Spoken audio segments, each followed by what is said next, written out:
खबर टोडा जलालपुर से है, जहां पर पंडित श्री कृष्ण जी महाराज के द्वारा उत्तराखंड प्रदेश का लोक पर्व हरेला पर्व वृक्षारोपण कर मनाया गया।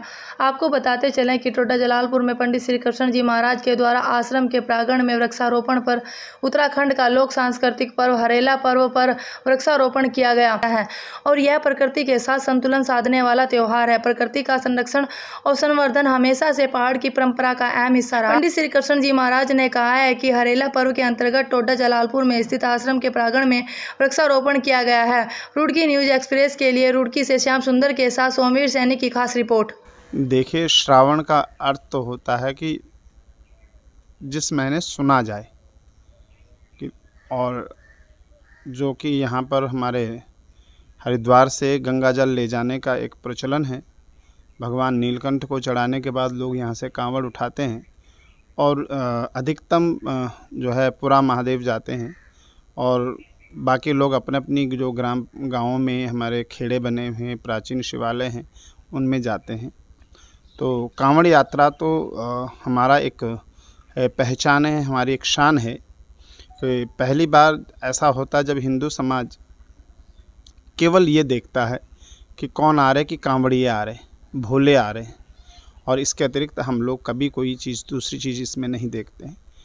दूसरा जो हरेला पर्व आपने कहा कि ये तो उत्तराखंड का एक प्राचीन पर्व है और ये तो आप आज कह रहे हैं, लेकिन हमने इसका पूरा वैज्ञानिक कारण निकाला था कि हमारे पूर्वजों ने ये हरेला पर्व क्यों मनाना शुरू किया।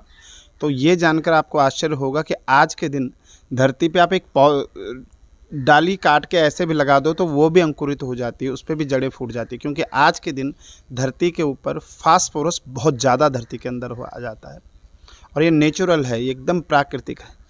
तो इस तरह का ये पर्व है लोक संस्कृति का और हमारे प्राचीन ऋषि मुनियों ने एक गहन शोध के बाद हरेला पर्व को रखा और हरेला पर्व उत्तराखंड का एक लोक पर्व है और हमारा ये मानना है कि इस सबको मनाना चाहिए। हम लोग भी प्रतिवर्ष यहाँ पर वृक्ष लगाते हैं। आज भी हमारे कई साथी यहाँ पर सुबह से आकर के चले गए और हमारे सुबोध शर्मा जी, प्रमोद जी, हमारे शौकीन जी, ये सारे लोग यहाँ पर एकत्रित हैं कि यहाँ पर हम लोग हरेला का पर्व मनाएं और एक वृक्ष लगाएं और इसको एक स्मृति आज के दिन की हो गई है और मूल उद्देश्य था।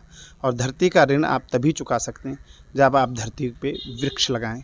प्रकृति का ऋण चुकाने का दिवस है हरेला और हर कोई आज की तारीख में ये कर रहा है और आपने ये चीज़ नोटिस भी करी कि केवल हरेला के कारण, हरेला पर्व को मनाने के कारण बहुत सारी बंजर भूमि आज पेड़ों से लहला रही है। प्रकृति का संतुलन बनाए रखना बहुत ज़रूरी है।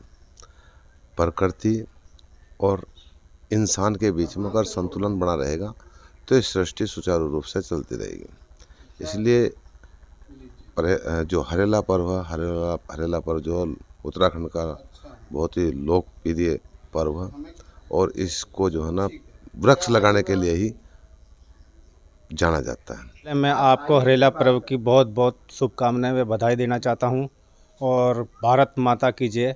ये हरेला पर्व हमारा उत्तराखंड का बहुत प्रसिद्ध और प्राचीन पर्व है और मैं आपको ये सूचना व बताना चाहता हूं कि मेरे द्वारा जो गांव में हरेला पर्व के अवसर पर जो पेड़ पौधे लगाए गए हैं, आज वो इतने बड़े हो गए हैं कि उन पर फल और ऑक्सीजन 24 घंटे आता है। जिस तरह के मैंने आम के पेड़ लगाए, अमरूद के लगाए और जी नींबू के भी हैं और जामुन के भी हैं। तो आज वो मैंने जब कई साल पहले छोटे लगाए थे, मेरे बच्चे भी छोटे थे, आज पेड़ भी बहुत बड़े हो गए हैं और इससे यही है कि हमारा जो उत्तराखंड का ये पर्व है उसके द्वारा हम पूरे विश्व में ये संदेश देना चाहते हैं कि हमारे ये जो ऑक्सीजन हमारे पेड़ों द्वारा मिलता है वो पूरा प्रदेश विश्व हरा भरा रहे। उत्तराखंड वासियों को और देवभूमि अपनी माता भूमि को भी प्रणाम। मैं तो यही कहना चाहता हूँ कि ज़्यादा से ज़्यादा अपने देवभूमि पर पेड़ का आवास करो और पेड़ लगाओ और हरियाली को बढ़ाओ।